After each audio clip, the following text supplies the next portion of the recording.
نستودعكم الله الذي لا تضيع ودائعه، وإلى اللقاء. نتمنى إن شاء الله نرجعوا السنة المقبلة. هذا في حالة اللي ما قلتوش لي إلا كنتي راجل دخل صدق داخل عاوتاني الشهر الجاي وديري لكم على قد فمكم.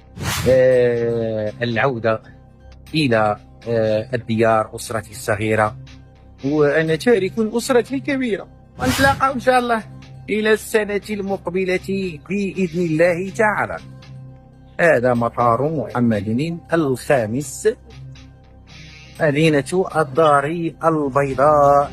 اليوم غنستضيف أحد المتهمين في قضية مقتل القائد بن سليمان. إضافة هذا الشخص متهم في القوادة والاتجار في البشر وتهجير البنات نحو الخليج العربي، وأكثر من ذلك فهو كيهجر البنات نحو الدوري الإماراتي بعد ما كيمنحهم شهادة السكنة بمنزله. إذن فحاولوا تكملوا معنا هذه الحلقة وما تنسوش لي لايك والبارتاج.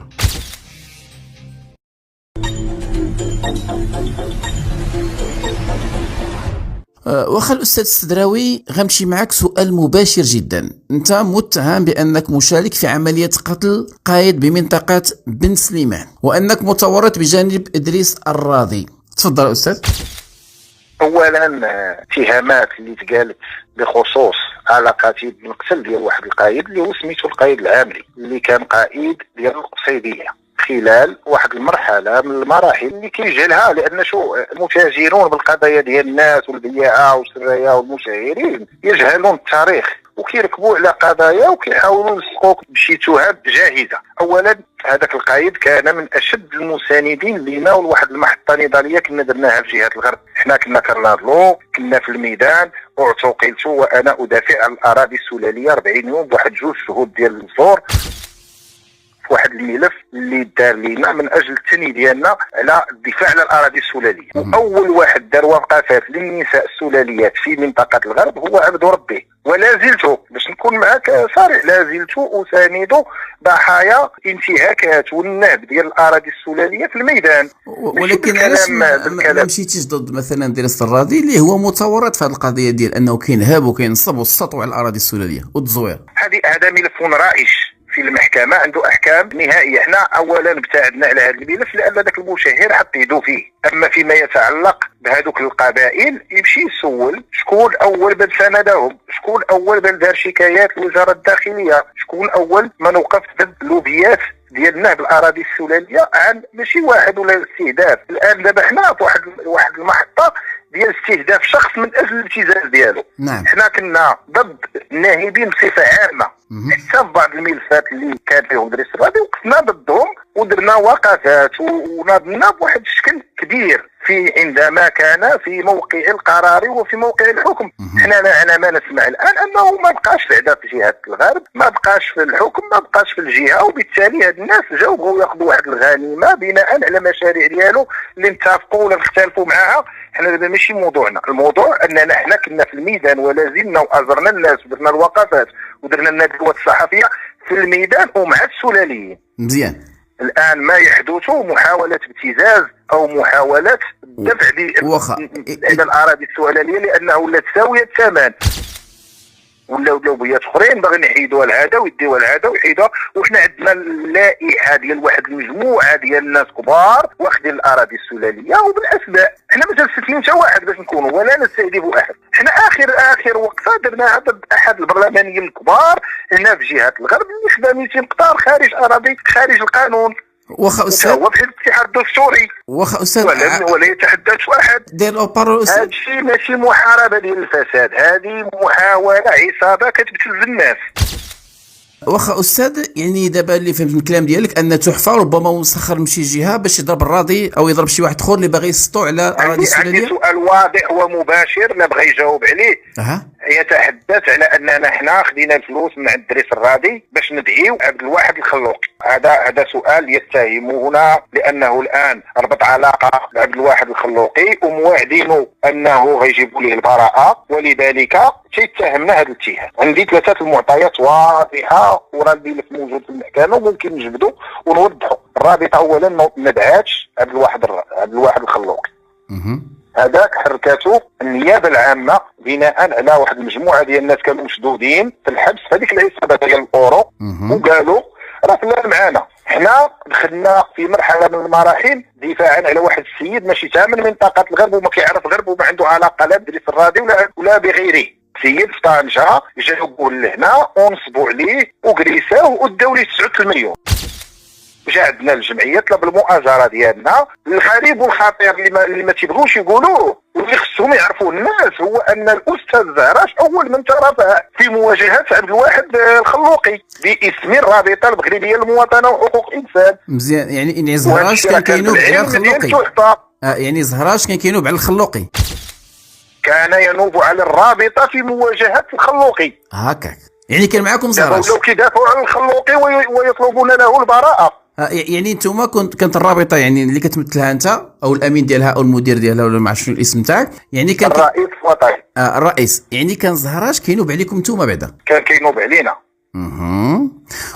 شنو علاقه واحد التصويره ديال نعم واحد التصويره تصريحات لا زالت مسجله بالصوت وبالصوره كيقول بان الخلوقي تيشرب السلوكه بانه فساد وكاين الفساد وانه يدافع ويرافع ضد الفساد. واخا سمعنا ان كانت عندكم علاقه يعني عاديه مع تحفه لا هو لا زهراش، وان انتم اللي تكلفتوا باش صيفطوهم لجنيف ومشاو لذاك المركز ديال حقوق الانسان. وصحيح هذه المعلومه ولا خطا؟ في الجزء الصحيح ان الرابطه عندها صفه استشاريه في الامم المتحده. بمعنى خصنا عندنا الحق نسجلوا 5 ناس او 6 يحضروا في كل الانشطه اللي كتكون داخل الامم المتحده. وفعلا كنا كنسجلوا في بعض هذا وكنشاركوا برفقه الاستاذ زهراش. اييه الاستاذ زهراش طلب منا اننا نسجلوا تحفه. هكاك وسجلنا وشاركنا احنا بثلاثه في لقاء بالامم المتحده. كانت المشاركه ديالي وكان هو مشى باش يشوف شنو كاين وتصور. مزيان هادي. واخا هاد السيد هذا اللي سجلته كيتهمك على انك كتتاجر في البشر، كتمشي كتصيد البنات ربما حدا الليسي وكتديهم للراضي، وانك تقوم بتهجير الفتيات الى الخليج العربي، وانك تعطيهم شهاده السكنه بناء على المنزل ديالك او شيء من هذا القبيل. تفضل استاذ.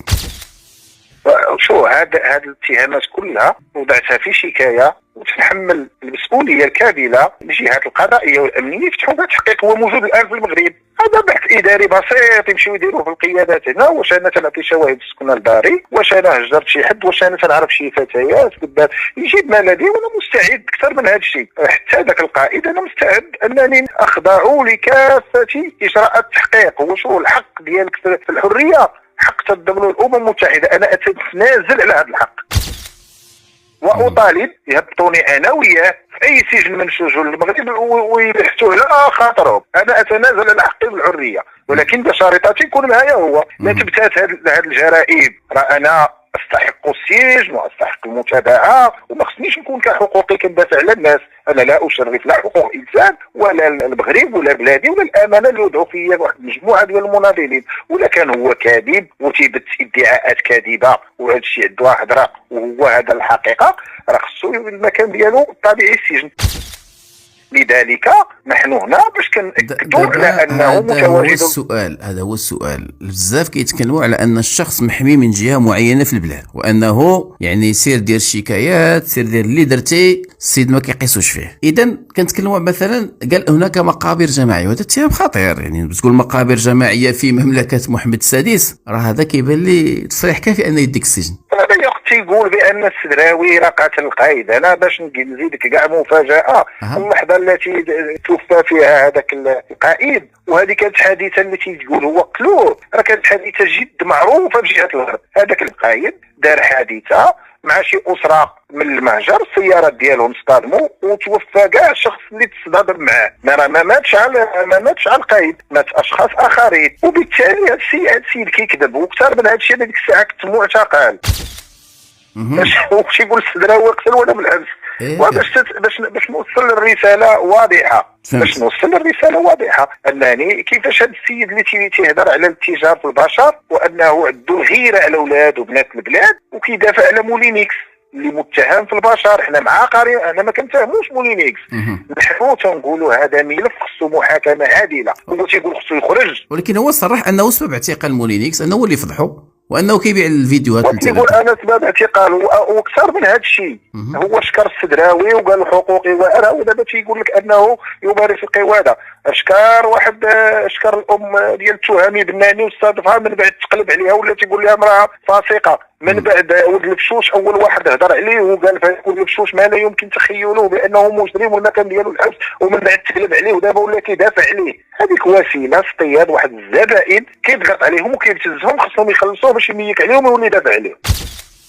هما راه ماشي غيدافع، ما عنده لا استفاده. يتقون شره لان الشر ديالو ما عندوش حساب في المغرب، تيقول اللي بغا تيدير اللي بغا، عنده كارت بلونش. ولكن شوف في نظرك هذه الجهه اللي غتبغي مثلا هذه الممارسات ترتكبوا في المغرب مثلا؟ احنا شو انا دابا بدينا كنبحثوا ما غنوصلوا حتى للنتيجه، لان داك الشيء في علم الله. المهم هذا السيد خارج المحاسبه.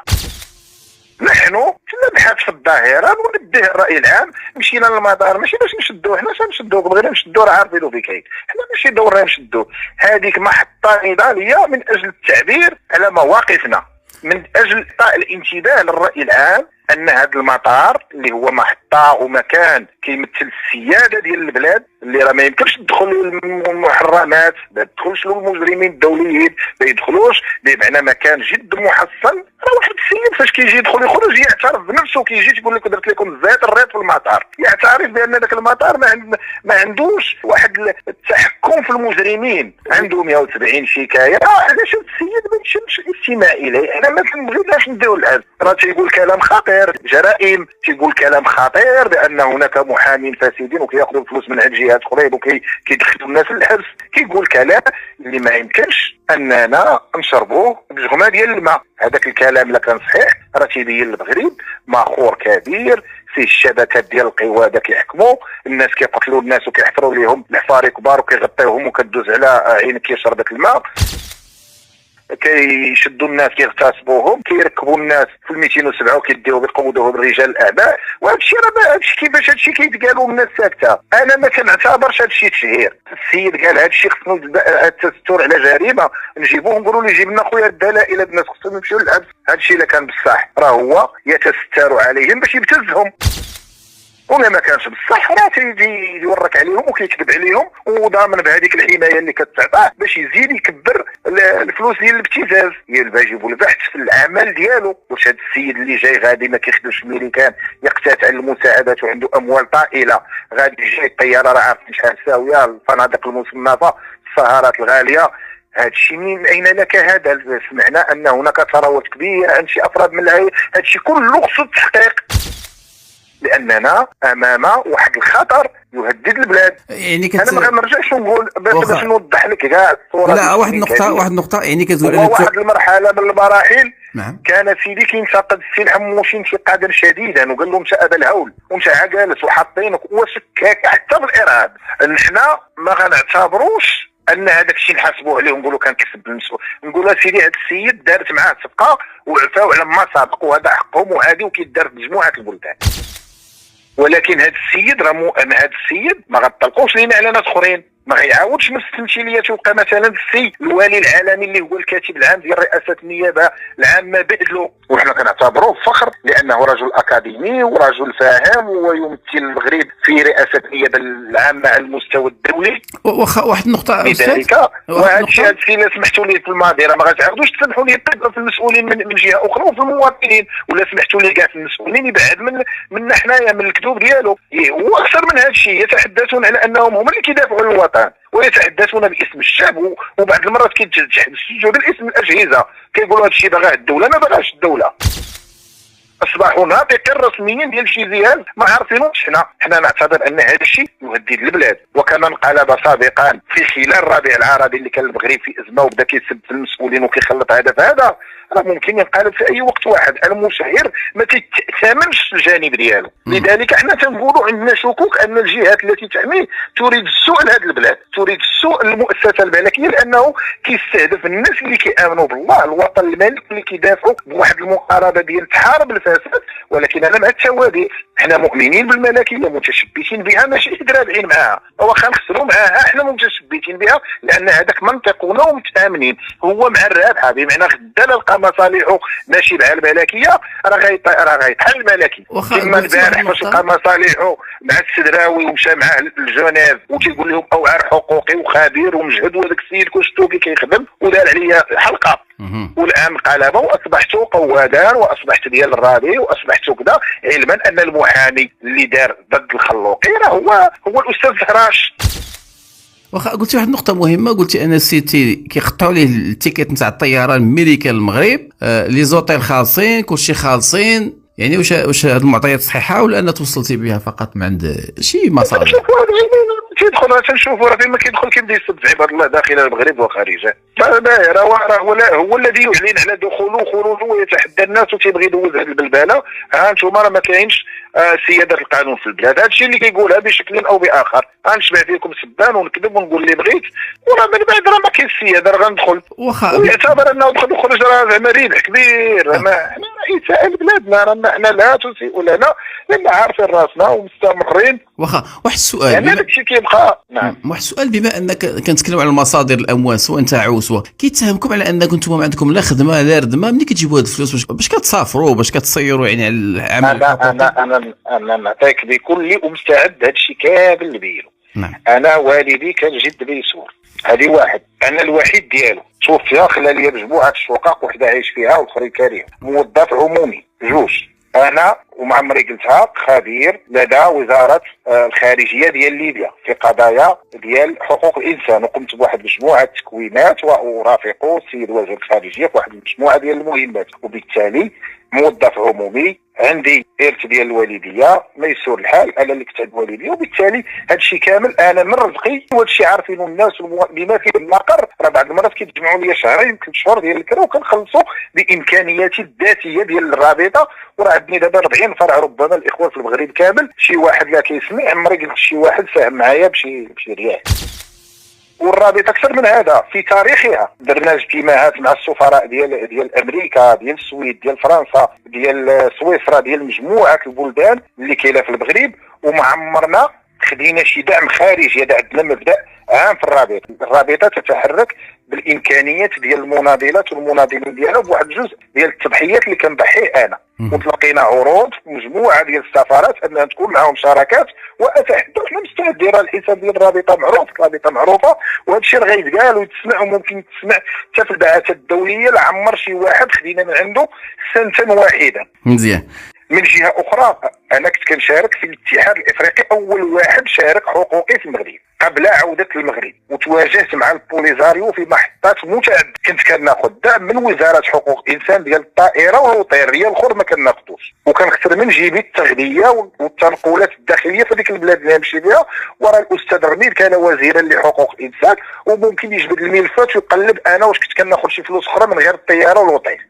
ورغم ذلك تعبت وعييت وما بقيتش كنمشي، وحققنا انجازات كبيره يشهد بها الكبار ديال الحقوقيين. وراه الاستاذ زهراش كان حاضر في شهاده للتاريخ، تلاقينا مع مسؤول حقوقي رسمي ديال البلاد اللي هو الان مسؤول كبير في الامم المتحده. والامانه لله وللتاريخ ممكن تسول الاستاذ زهراش شنو قال هذاك المسؤول عن العمل اللي درت انا الحقوقي لصالح القضيه الوطنيه في افريقيا قبل عوده المغرب للاتحاد الافريقي. واخا نرجعوا للقضيه ديال المطار، بزاف كيتهمكم انه عمل بلطجي، وان خصوصا كان معكم الاستاذ طاهر سعدون الماده 76 باغي يجرب العنف ويديه لاقرب كوميساريه. شو انا نعطيك باش الانسان ما يديرش تناقضات. هذيك المحطه النضاليه ديال المطار كان مزمعا نديروا وقفه احتجاجيه بناء على الاستفزاز ديالو والسب ديال الناس، وانا داخل الله ينعل زبورمكم، وباسلوب مستفز كنا غنظموا وقفه احتجاجيه. بعدها مجموعه ديال الاخوان اتصلوا بيا، لا في الرابطه لا اخوان خارج الرابطه، قمت بتجميد هذيك الوقفه. ما بقات لا وقفه لا والو، ولكن قررت نمشي وندير تصريح صحفي في عين المكان. حنا ما كنديروا لا شرع اليد لا ناخذ حقنا بيدنا، ولكن نحن نترافع. لذلك فيما بعد تنتفاجأ ان الثوار كاتبين عليها الاف بي اي. هادو اللي كتبوا الاف بي اي راه من اشد المساندين لامريكا، واعتبروا الاف بي اي سده وهم يعبدونها. وواحدين اخرين جاوا لصقوا الصحفي الزميل حميد المهداوي معنا في الصوره رغم انه ما كانش حاضر. الذكاء الاصطناعي فقط قام بالتعليق على ديك الواقعه من وجهه نظره المحترمه، اللي ممكن انا نتفق معها او ما نتفقش معها، ولكن تبقى وجهه نظره محترمه. واحد الحدث طرا في المطار علق عليه بغير تنسيق لا معنا ولا معه، ونحن نعتبر انه هو رايه محترم، ولذلك هما لصقوه وجابوا تصويرته داروها بالمونتاج انه كان معنا باش تعرف الناس الاستهداف كيفاش كيحاولوا يصنعوا اشياء ما كايناش. الاستاذ سعدون عنده مواقفه الخاصه، آراؤه الخاصه المحترمه اللي ممكن انا نتفق معها ولا نختلف معها، ولكن آراؤه اللي ممكن يدافع عليها الرسول ربما طلع في الحلقه باش يشرح. انا موقفي مشيت باش ندير تصريح صحفي وباش نوجه رساله للراي العام الوطني حول ان هذا المطار اللي هو قبله، اللي هو فلتر ديال المجرمين، راه كيتزقلوا من واحد النوع ديال المجرمين. علاش توجه هذه الرساله وتكون رساله ماشي بسميتي انا، رساله بالاسم ديال ام التهامي بناني اللي مسكينه كرفس بها الارض لا فقط حيت كتدافع على ولدها وحيت الجهه الاخرى موكلاه، رساله باسم ام والاب ديال الدكتور بدر اللي ولا كيدافع عن القاتل ديال ابنه. واش واحد الام ميت لها ولدها، واش هذه الام مجنونه اللي غتمشي وتتهم واحد اخر؟ راه شافت الفيديو كتقول هذاك هو اللي قتل لي ولدي، وشافوا باه وتيقول هذاك هو اللي قتل لي ولدي، يجي هو في ميريكان يقول لهم لا ماشي هو اللي هذاك بريء نخرجوه. لا اكثر من ذلك اعترف هو عند الوكيل العام، اكثر من ذلك لا سيدي معترف عند الوكيل العام في حفله تكريم، وهذا اللي قاتل او مساهم في القتل. حنا نخليو القضاء ما نقولوش كاع قاتل او مساهم في القتل، لان كان في الواقعه نديروا تصويرته ونكرموه ونجيبوا الطباله والغياطه في استفزاز كبير لهذاك السيد اللي مات، اللي دكتور كبير وكانت باغا كندا، كانوا باغينه مجموعه الجامعات في الدول وكفاءه وطنيه اللي هو خصنا نديروا له حفل تأبين وتكريم للروح ديالو. كنجيبوا القاتل وكنديروا تصويرته كبيره وكنعلقوها وكنجيبوا الطباله والغرياطه ونعتبروا راسنا كندافعوا كنحاربوا الفساد وكنحاربوا الراضي وكنحاربوا الكذوب والنفاق والابتزاز. ما كيحاربوا لا راضي، ما كيحاربوا لا فساد، ما كيحاربوا لا التجار بالبشر. هذوك مجرد كارتيل ديال التشهير وديال الابتزاز، ماشي على الرقمي، هو رقمي فعلا ولكن راه كيتحولوا حتى لارض الواقع. لذلك راه غادي جاي خاوي غادي جاي غادي كيجي ولاو باغي نحضروا للمحاكم ولاو باغي نحضروا للجلسات، ما عندهم صفه. كيقول لك مشيت للعماله السله، مشيت عند وكيل الملك. هذا الشيء راه رعب حقيقي ولينا عايشينه في هذه البلاد. واحد مشاهير يعيش على المساعدات ولا قال لك باغي يغير قضاء طنجه، يسب القضاة في طنجه، لما كانش لما خرجش مولينيكس راه غندير لكم، راه ما دارش هذا.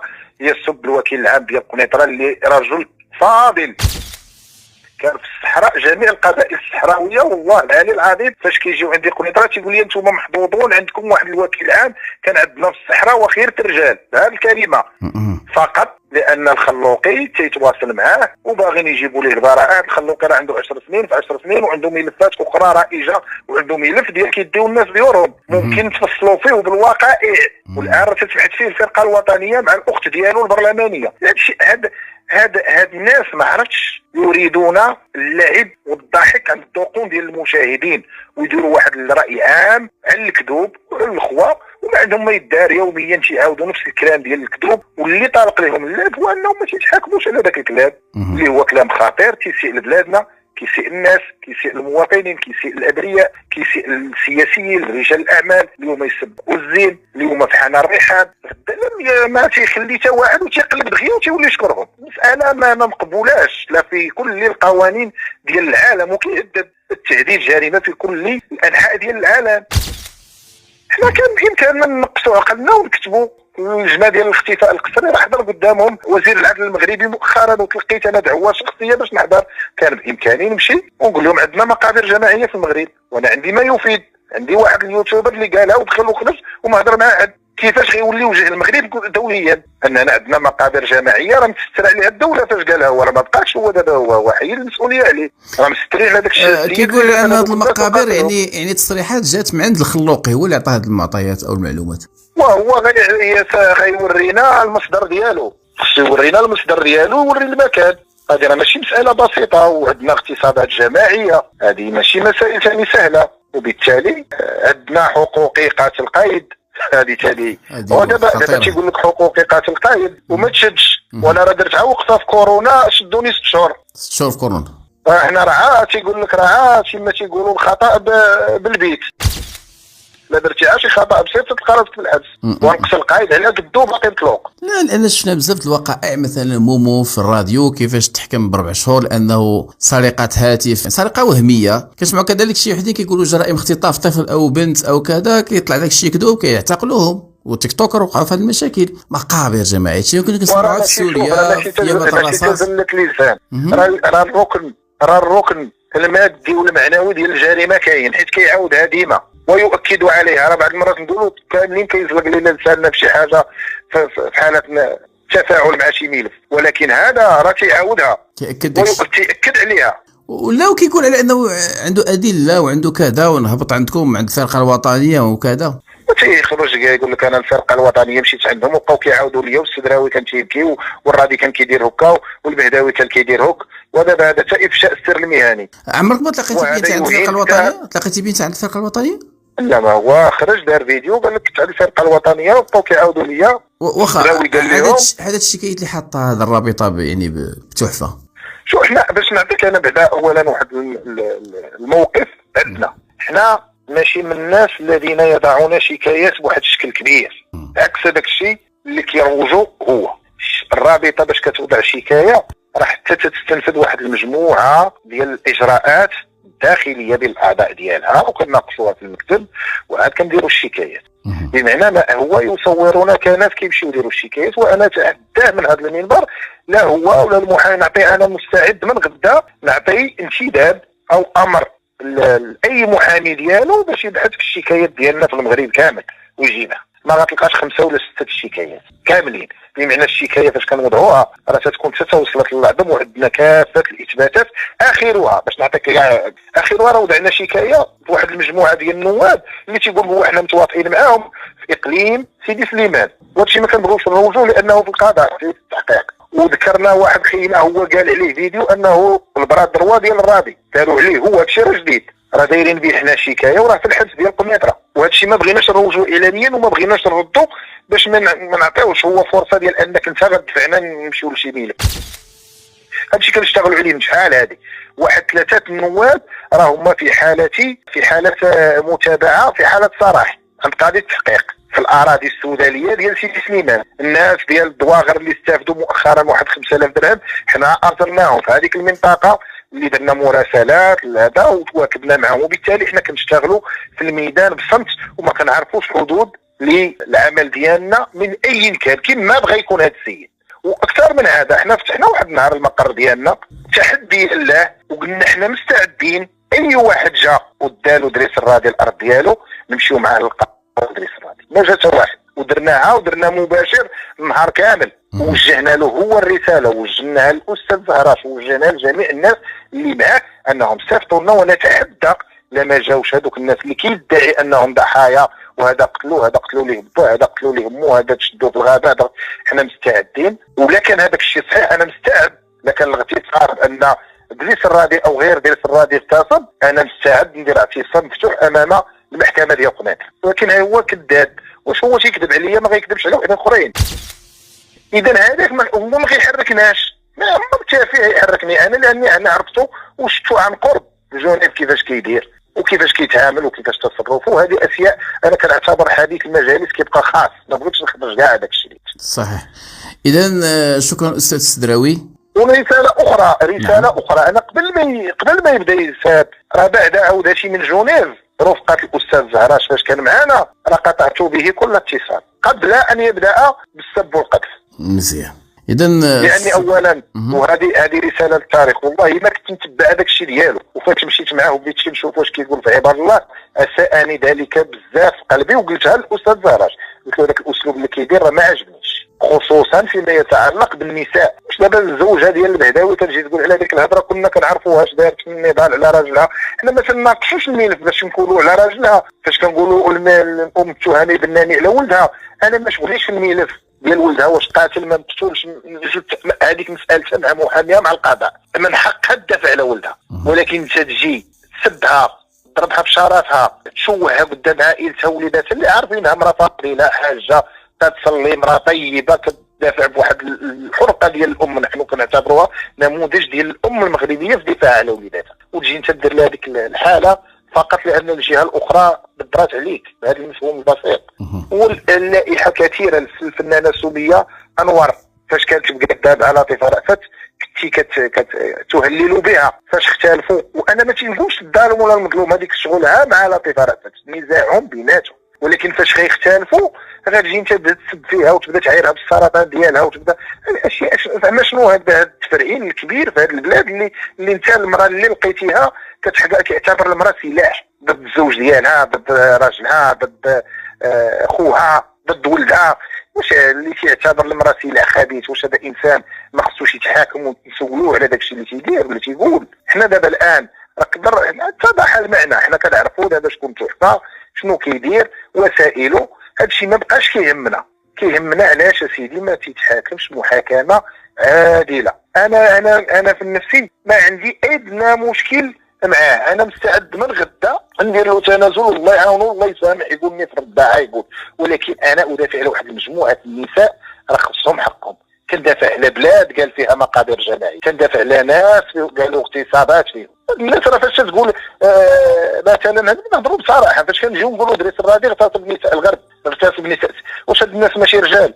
والنساء الغرب والله قرب لهم شي واحد عيالاتهم يخليو. لذلك حنا هنا تنعتبروها ملف ديال الافلات من العقاب وديال شي حاجه كدار في البلاد ما مفهوماش، غنبقاو ناضلوا عليها تنوليو المغاربه سواسيه امام القانون بغض النظر على تحفه ولا علي ولا محمد. هو فقط نموذج راه ممكن يتحيد هو، لانه هو شو هو وسيله كيخدم بها شي حد، راه ممكن يتحيد ويجيب واحد اخر. لذلك حنا مع هذه المقاربه ما خصهاش تبقى شي واحد كيدير شي خدمات لشي حد ولا شي واحد قريب لشي حد ولا قريب لشي وحده وكتحمي. هذا الشيء ما خصوش يبقى في البلاد، هو اللي كناضلوا عليه.